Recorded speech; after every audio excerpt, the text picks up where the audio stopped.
അൻവർ വളരെ മുമ്പ് മുതൽക്ക് തന്നെ ഞാൻ അറിയുന്ന ഒരു സ്നേഹിതനാണ്. അദ്ദേഹത്തിൻ്റെ രാഷ്ട്രീയ ജീവിതത്തിൽ ഒരു സ്ഥലത്തും ഉറച്ചു നിന്നിട്ടില്ല. കോൺഗ്രസിൻ്റെ പാരമ്പര്യമുള്ള ഒരു കുടുംബത്തിലാണ് അദ്ദേഹം വന്നത് എന്നത് ശരിയാണ്. പക്ഷേ പല ഘട്ടങ്ങളിലും പല നേതൃസ്ഥാനത്തും ഇരുന്ന് പല കുഴപ്പങ്ങളും ഉണ്ടാക്കി കോൺഗ്രസിൽ നിന്ന് വിട്ടു.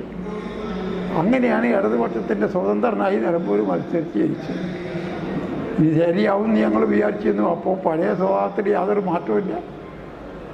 നല്ല കാര്യങ്ങൾ പറയാറില്ല, കുത്തിത്തിരിപ്പ് മാത്രം പറഞ്ഞുകൊണ്ടാണ് കാര്യങ്ങൾ നടന്നത്. അവസാനം പാർട്ടിയിൽ ഒതുങ്ങാത്ത സ്ഥിതി വന്നു. പാർട്ടി പുറത്തേക്ക് പോകേണ്ടി വന്നു. അദ്ദേഹം പാർട്ടിയിൽ മെമ്പർഷിപ്പ് എടുത്തിട്ടില്ല. സ്വതന്ത്രനായിട്ട് തന്നെ തുടരുക. എന്നാൽ അവിടെ നിന്നുകൊണ്ട് തന്നെ കുഴപ്പങ്ങൾ. അവസാനം നമ്മൾ ഒഴിവാക്കി. സ്വതന്ത്രൻ എന്നുള്ള സ്ഥാനം ആ പാർലമെൻ്ററി പാർട്ടി MLA-മാരുടെ പാർട്ടിയിൽ നിന്ന് ഒഴിവാക്കി. അങ്ങനെ പോയിട്ട് വീണ്ടും UDF ചേരാനും പാണക്കാട്ട് പോയി കോൺഗ്രസ് നേതാക്കളെ കണ്ടു, പല സ്ഥലത്ത് പോയിരുന്നു.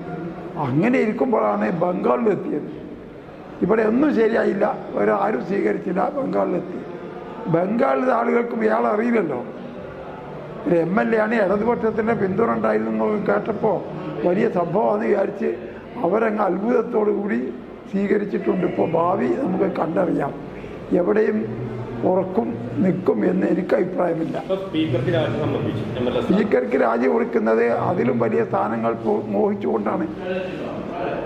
ഒരു സ്വതന്ത്ര വേഷത്തിൽ MLA ആകുമ്പോൾ മറ്റൊരു പാർട്ടിയിൽ ചേർന്നാൽ MLA സ്ഥാനം പോകും.